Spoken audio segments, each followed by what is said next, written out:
Hello friends, welcome back to my channel. আবারও একটা নতুন ব্লগে তোমাদের সবাইকে স্বাগতম। দুপুরবেলা চান টান করার পর থেকে আজকে ব্লগটা আমি শ্যুট করেছিলাম। চান করে প্রথমেই ছাদে চলে আসি প্রতিদিনের মতো। চুলটা ঝেড়ে নিয়ে প্রথমেই আজকে অনেক জামাকাপড় কেচেছিলাম, তো সেগুলোকে প্রথমেই শুকোতে দিয়ে দিচ্ছিলাম। আগে আমাদের বাড়িতে যে জামাকাপড় কাচতেন তাকে আর রাখা হয় না, তো এখন জামাকাপড় কখনো আমি কখনো মা এরকম মিলেমিশেই কেচে দেওয়া হয়, কারণ বাচ্চাদের জামাকাপড়ের পরিমাণ এখন অনেকটাই কমে গেছে। আমাদের জামাকাপড়গুলোই বেশি, যে যা নিজেরটা আমরা মোটামুটি কেচে ফেলি। তো আজকে জামাকাপড়গুলো অনেক হয়েছিল, সকাল থেকে এই নিয়ে প্রচুর ব্যস্ত ছিলাম। কী আর হবে, জামাকাপড় দেওয়ার পরই দেখো এরকম বৃষ্টি শুরু হয়ে গেল। বৃষ্টিটা যদিও এখন এই গরমের পরে প্রচণ্ড ভালো লাগছিল, কিন্তু জামাকাপড়গুলো তো শুকোলো না। তাল পাখিয়ে আবার সেগুলোকে তুলে নিয়ে এলাম। এবার আবার সেগুলোকে শুকো দিতে হবে। আর কোথায় দিতে হবে তোমরা দেখে নাও। আমাদের এই ওপরের ঘরটাতে যেহেতু এখন সেভাবে ব্যবহার হয় না, আর সেই জন্য এখানেই এভাবে খাটের মধ্যে আমার বাবা টাঙিয়ে দিয়েছে দুটো দড়ি, সেখানেই বাচ্চাদের জামাকাপড়গুলো আমরা শুকোতে দিয়ে দিই যখন বৃষ্টি হয় অথবা শুকনো হয় না তখন।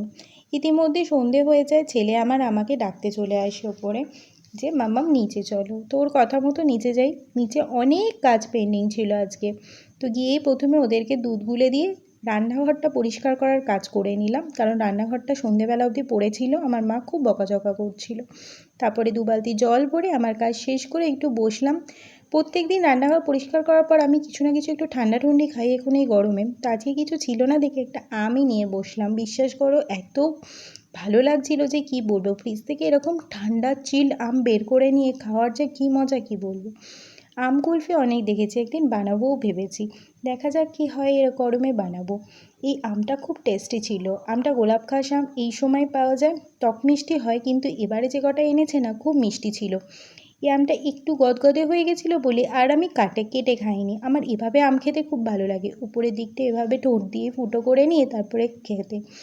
তো খেয়ে নিলাম আমটা। তারপরে বৃষ্টি পড়া উপলক্ষে আমার বাবার খেতে ইচ্ছা হয়েছিল একটু তেলে ভাজা মানে ওই আলুর বড়া, বেগুনি, কুমড়োর বড়া এসব। বৃষ্টি পড়লে না এই জিনিসটা আমাদের বাড়িতে প্রায়শই বানানো হয়, আর বৃষ্টি ছাড়া এটার খুব একটা বেশি মজা লাগে না। দোকান থেকে তেলে ভাজা বা আলুর চপ, পুরুলি এসব কিনে আনার থেকে বাড়িতে বানিয়ে খাওয়ার মজাই আলাদা। তো কীভাবে বানালো মা সেটাই তোমাদেরকে দেখাচ্ছিলাম। তো প্রথমে বেসন দিয়েছিল, তার মধ্যে একটুখানি কালো জিরে আর একটু শুকনো লঙ্কার গুঁড়ো, ব্যাস আর কিছুই নয়। আর ওপাশে একটা থালায় আমি চেলে রেখেছিলাম একটুখানি চালের গুঁড়ো। চালের গুঁড়োটা বেশ কিছুদিন পুরনো হয়ে যাওয়ায় একটু চেলে নিয়েছিলাম, যাতে ওতে কোনো পোকা থাকলে সেটা যাতে বেরিয়ে যায়। তো পুরো রান্নাটাই মা করেছিল, আস্তে আস্তে জল দিয়ে ব্যাটারটা রেডি করছিল। আর এই হলো একটা সিক্রেট জিনিস যেটা আমার মা প্রত্যেকটা রান্নায় ব্যবহার করে। এটা আমাদের ঘটি বাড়ির রান্নার সিক্রেট ট্রিক, সেটা হলো প্রত্যেকটা রান্নায় একটু সামান্য চিনি দেওয়া। তো আমার মা এতেও বাদ দেয়নি, এতেও একটু সামান্য চিনি দিয়েছিল। চিনি মানে অনেক চিনি নয়, যেটাতে মিষ্টি হয়ে যায়, একদম সামান্য, একদম লাইট একটুখানি। তারপরে বেসনটা খুব ভালো করে মা ফাটিয়ে নিল। খুবই ভালো করে ফাটালে বড়াগুলো অনেক বেশি ফ্লাফিও হয়, অনেক বেশি ক্রাঞ্চি হয়। তারপরে মিশিয়ে দিল এর মধ্যে চালের গুঁড়োটা মিশানোর পরে এটা একটু টাইট হয়ে গেছিলো, সেই জন্য আবারও একটুখানি জল ব্যবহার করে নিল এতে। আর তারপরে আবারও ফেটিয়ে নিল। অনেকক্ষণ ধরে ফেটানোর জন্য ব্যাটারটা খুব ভালো হয়েছিল।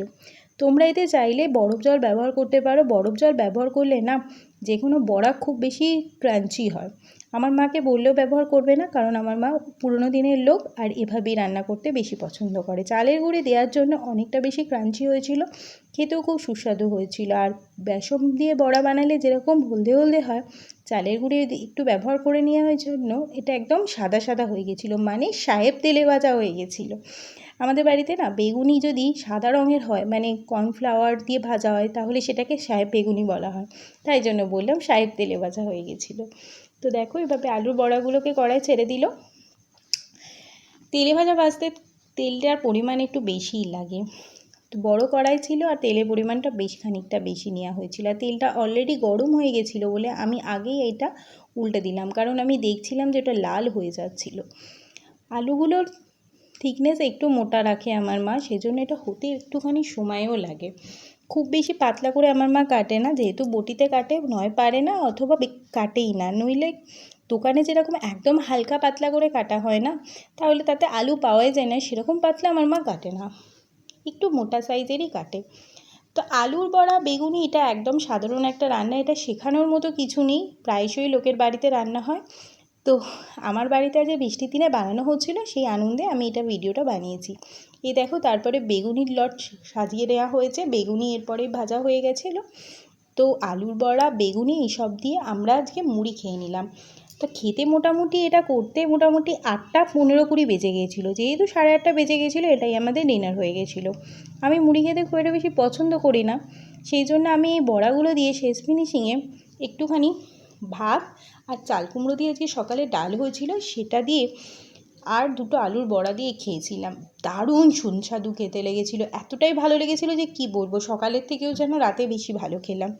তো বেগুনি ভাজা হয়ে যাওয়ার পরে আমি ইতিমধ্যে আমার বাবার জন্য মুড়ি রেডি করে নিয়েছিলাম, কারণ বাবা বাইরের দিকে বেরোবে। বাবাকে অলরেডি আলুর বড়া দিয়ে প্রথমে মুড়ি দিয়ে দিয়েছি, একটা কাঁচা লঙ্কাও দিয়েছি, আর এই দেখো বেগুনিও ভেজে মা আমাদের দিয়ে দিয়েছে। আমি এখানে আমার ছানাপোনাদের খাওয়াতে বসেছি। ওরা মুড়ি খেতে মোটামুটি পছন্দ করে, আমার মতো নয় যে মুড়ি খায় না। তো মুড়ি খাইয়ে দিয়েছিলাম আর একটু একটু বড়া দিচ্ছিলাম, কারণ বড়াটা খেয়ে নিলে বেশি ওরা রাত্রে খেতে পারবে না, সেই জন্য। কারণ আমরা তো নয় রাত্রে খেলাম না, ঠিক আছে, ওদের রাতের খাওয়ার তো সেভাবে স্কিপ করতে পারবো না, তাও জানি না যে রাতে খেতে পারবে কি না। চলো টাটা, আবার একটা নতুন ব্লগে তোমাদের সঙ্গে দেখা হচ্ছে, টাটা।